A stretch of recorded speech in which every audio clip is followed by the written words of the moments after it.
Hi, I'm Matt, 35, architect, father to a 7-year-old with a marble jar laugh, and the family's unofficial building inspector. If it squeaks, leaks, or sags, I make it plumb, level, and square.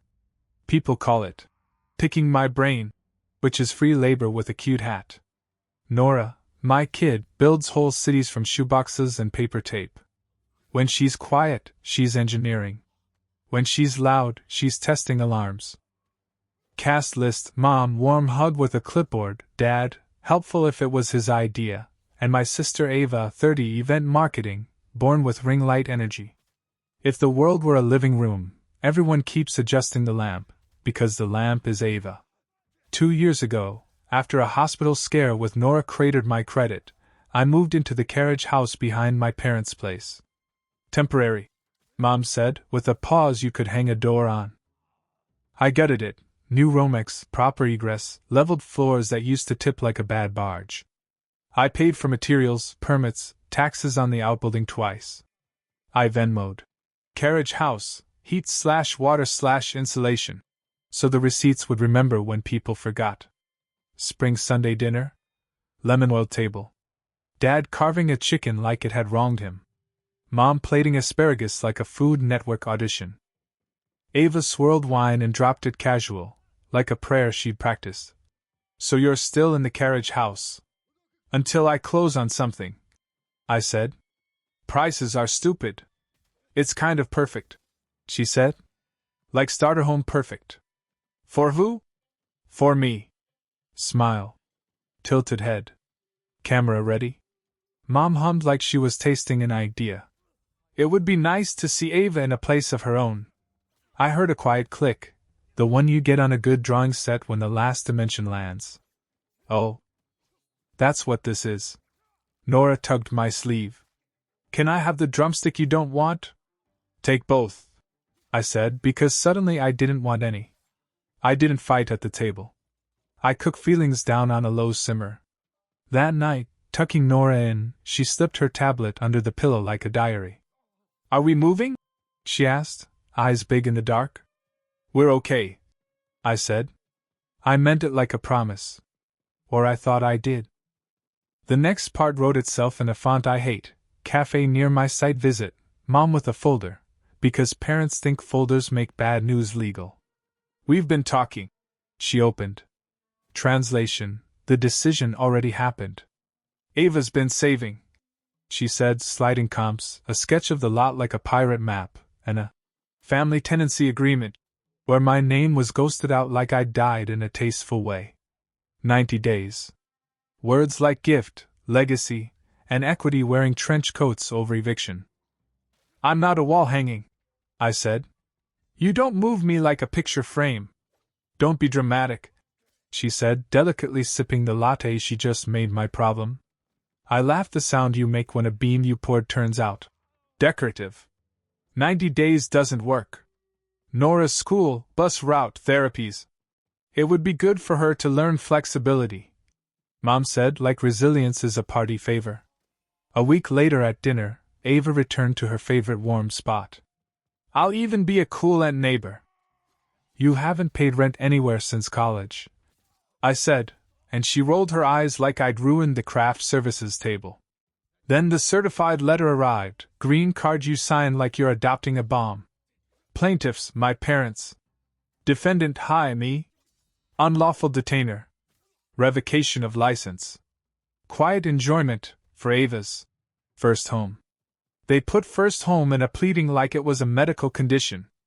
Daddy, why are you making your thinking face? Nora asked on the stoop. Because grown-ups are being silly, I said. That's what you call cruelty when it's standing in your yard with stationery. I didn't yell. I documented. Photos of the rebuild. Screenshots of every transfer labeled materials/taxes/heat. Mom's emailed. Thank you for covering taxes again. We'll pay you back. She did not. Permit receipts Dad asked me to pull. Because your name gets approvals faster. It doesn't, but okay. Paper has a better memory than people. I called my ex, Jess. They served me. With dinner? With a lawsuit. Long breath. Do I take Nora more nights while you sort it? Maybe. One ask, keep her out of court unless the judge requests it. Of course, Jess said. Then soft. I'm sorry. Me too. The small meannesses arrived first. Mom stopped leaving leftovers. Dad stopped checking the boiler. Ava started standing in my doorway and measuring my life with her eyes. Floating shelves here, she mused. Maybe paint the brick? This is my home, I said. For now. She smiled, teeth off. At night, the radiators clicked like they were counting down. I rehearsed calm. If I showed up angry, I'd be the problem. If I showed up steady, maybe the truth would sit down too. Court day came, beige walls, tired flags, a clock that keeps time like a drunk. The judge, mid-50s, kind eyes that don't play. My parents sat shoulder to shoulder like a bench was a lifeboat. Ava wore a white blazer like she'd been promoted by a magazine. Jess took the row behind me. Nora put earbuds in and drew quietly, knees swinging. I wished the floor had room for me to crawl under and become HVAC. Their lawyer said permissive use, like it was scripture and first home, like I was stealing a rite of passage from a Hallmark angel. My turn. I'm not a squatter. I'm their son. I pay rent and utilities, rebuilt the structure with their permission, paid its taxes, have receipts. Paper made that good courtroom sound, truth with corners. The judge held up a hand. This isn't small claims with feelings, she said, not unkindly. Facts. We walked through them. The pattern got its day. Ava did her speech. I deserve what every woman deserves, a safe home. You do, I said. It just doesn't have to be mine. Dad finally went loud. He was supposed to stay until he got his act together, he said. I've had my act together for a decade, I said. You just didn't like the plot. Enough, the judge said. I have what I need. And that's when a small hand tugged Jess's sleeve. 7-year-olds don't raise hands. They stand like lightning. Your Honor, Nora said, voice small, steady. Can I show you something Daddy doesn't know? The judge blinked. Who are you? I'm Nora, she said. I'm 7. The judge looked at me. I nodded. The bailiff took a tablet like it was evidence, which, apparently, it was.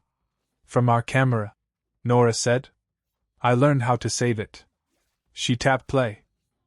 The courtroom fell into a hush you could measure in heartbeats. The bailiff held the tablet like it was radioactive. The judge nodded. Proceed.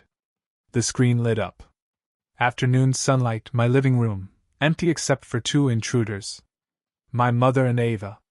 Mom rifled through mail on my counter.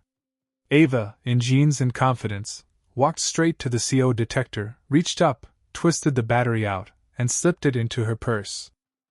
Don't touch that, Mom said, but not like she meant it, more like she wanted plausible deniability. Relax, Ava whispered. If the inspector fails him, he'll have to move. It's faster. Mom didn't argue. She picked up a stack of my drawings from the desk, plans for a community library project, and said, We'll just say we thought they were old. Then, from the stairs, a voice so small it cut the air. Hi, Auntie. Nora's voice. On screen, Ava's smile froze for half a beat, then reshaped itself. Hey, Peanut. Secret okay? Don't tell Daddy we were here. What kind? Nora asked. The kind that's good for the family, Mom said. The video ended with Ava stepping toward the breaker panel. Which one's heat? She murmured. Not in winter, Mom began, but the clip cut. In the courtroom, silence pressed against the walls. The judge didn't speak for a full 10 seconds. Then, do the plaintiffs wish to respond? My mother's mouth opened, then shut. We didn't mean. The judge raised a hand. Stop. Her voice was soft, and soft was worse than shouting. We are not going to pretend this is about a young woman's empowerment when I just watched a coordinated effort to sabotage safety equipment and manufacture a code violation. My father tried, voice cracking. He's ungrateful. This isn't about gratitude, I said, and it came out steady even. It's about closure. The judge nodded slowly. Motion denied. Petition dismissed with prejudice.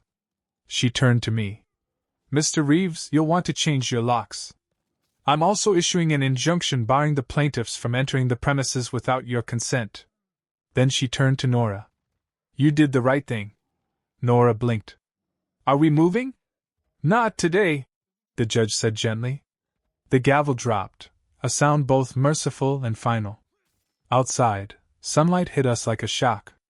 Jess knelt to Nora's height. You were brave, she said. Nora shrugged. Truths like seat belts. Annoying but important. I laughed, and it cracked something open inside me that had been welded shut for weeks. That night, after I tucked her in, I sat in the carriage house listening to the CO alarm beep. Alive, loud, working. I pressed the test button just to hear it scream. The first missed call came from Mom. Then Dad. Then Ava. Then Mom again from the landline, because guilt apparently needs multiple phone numbers. I didn't answer. I opened a browser tab and ordered new deadbolts. The next morning, my father showed up like a thunderstorm that forgot its rain, just gray air and noise. He didn't step onto the stoop. The injunction had already been served. You embarrassed us, he said. In a room you paid to put me in, I said. He ignored that. Your mother hasn't slept.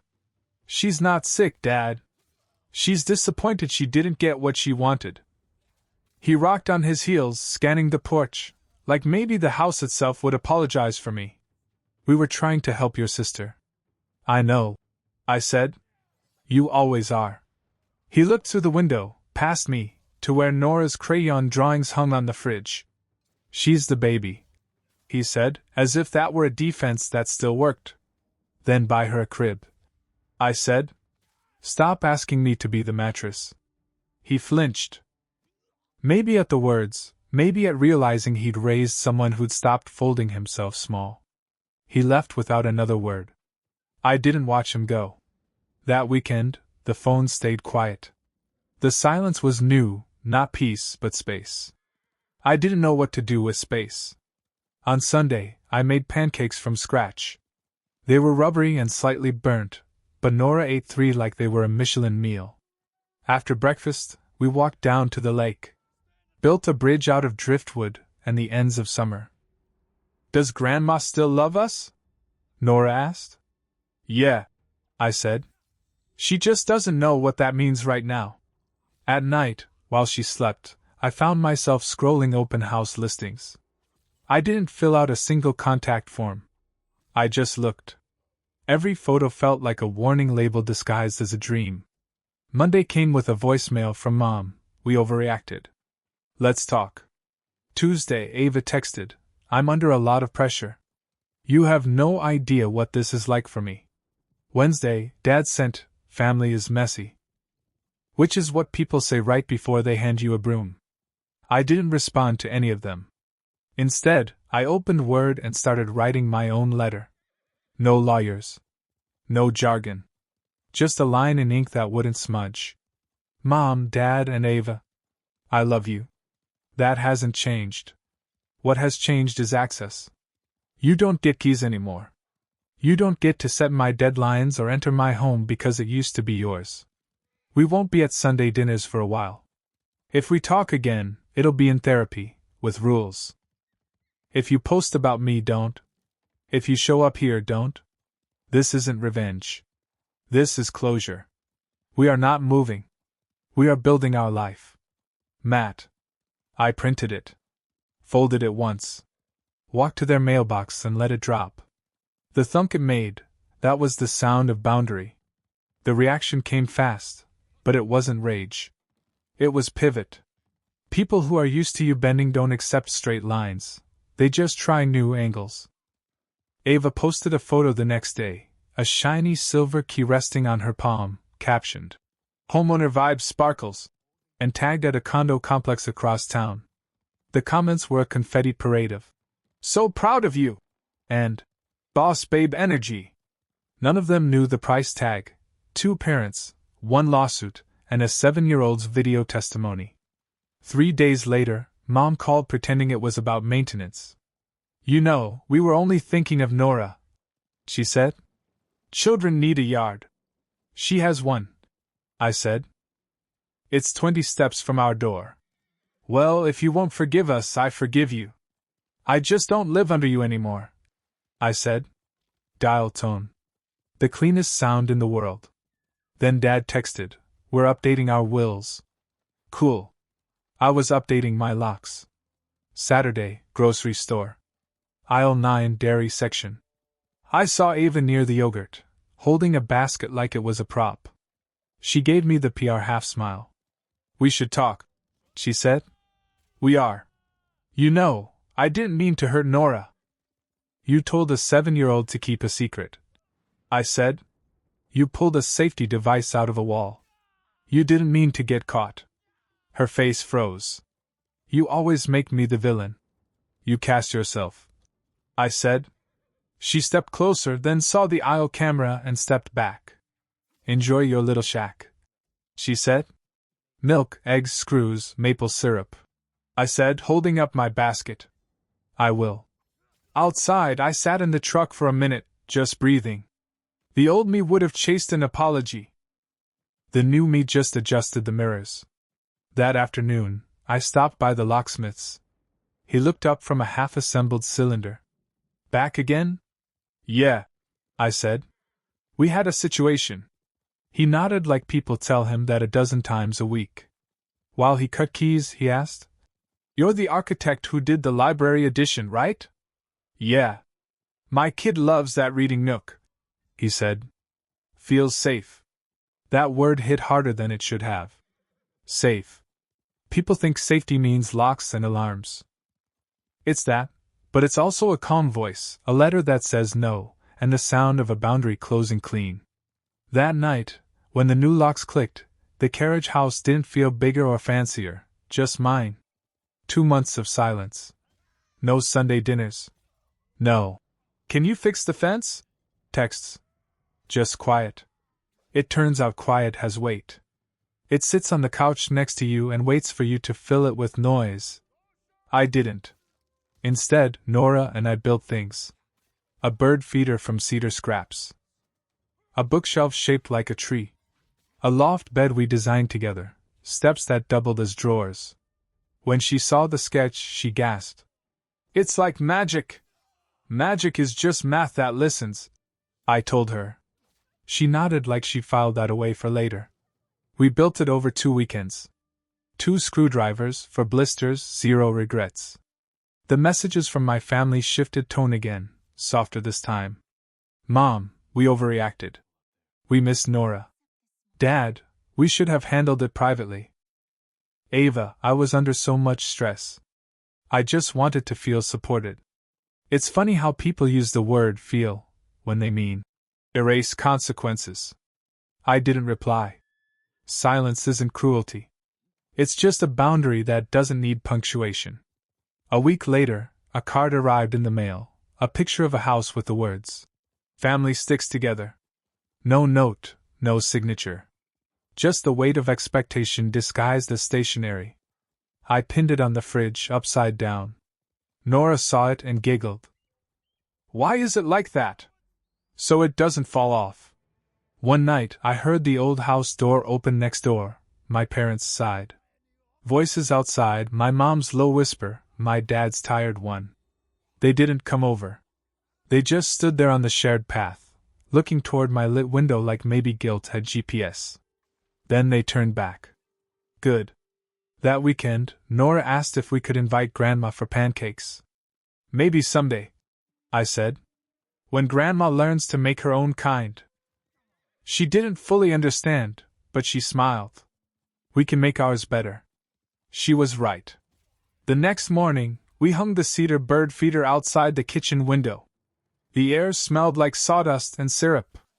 When the first cardinal landed, Nora whispered, "It found us." I didn't realize until that moment, we weren't hiding anymore. I can tell you the exact moment the anger left. Not when the judge ruled. Not when the locks clicked. Not even when Mom's number stopped flashing on my phone. It was a Tuesday morning, mid-October. I was at my drafting table, tracing sunlight across a school renovation plan when Jess texted a photo. Nora on the bus, gap-toothed smile, thumbs up. 3 words underneath, she's okay, Dad. Something in me just unclenched. The part that kept checking for the next betrayal didn't vanish. It just stopped steering. People always want revenge arcs, clean victories, grand finales. This wasn't that. This was a wiring diagram. What connects, what carries load, what breaks when you push too much current through it. I saw my parents once after that, at a cousin's baby shower. White balloons, cold chicken salad, that faint air of forced optimism families use when the walls have cracks. Mom made small talk near the coffee urn. Dad tried to chat football like he hadn't once hired a lawyer to evict me. Ava floated in with a perfect manicure and a story about her new condo. She'd hung a towel hook and called it empowerment. Good for her. I don't need credit. Or an invitation. Sundays now, Nora and I build. Last week, we made a small reading nook by the window. She taped a sign above it. Home. Then, smaller, beneath it, she added, "No secret visits." I didn't tell her to write that. I didn't have to. She was designing safety in her own language. Sometimes Mom texts, "Therapy?" I reply with a clinic name and a date. Sometimes she shows. Sometimes she doesn't. When she does, I say it again, because repetition is structure. I love you. You don't get keys. The court order still sits in a clear sleeve on my desk. On the bad days, I touch it just to hear the crinkle, paper that remembers when people don't. Sometimes I play Nora's video again. Not for evidence. For lesson. It begins with betrayal, ends with light hitting my floor. Because that's what truth does, it gets in through the cracks. I'm not angry anymore. I'm building. I'm protecting. I'm staying calm when people tell on themselves. I tell the truth even when it clicks quiet. I'm not moving. Not like that. And no one, gets to turn my life into their first home again. When I tuck Nora in now, she keeps her tablet close, not to record secrets for adults, but to watch cartoons until she falls asleep. The CO detector glows green. The locks hum with certainty. The air feels right. My name's Matt. I'm an architect. I place light where it belongs. And for the first time in a long time, we're home.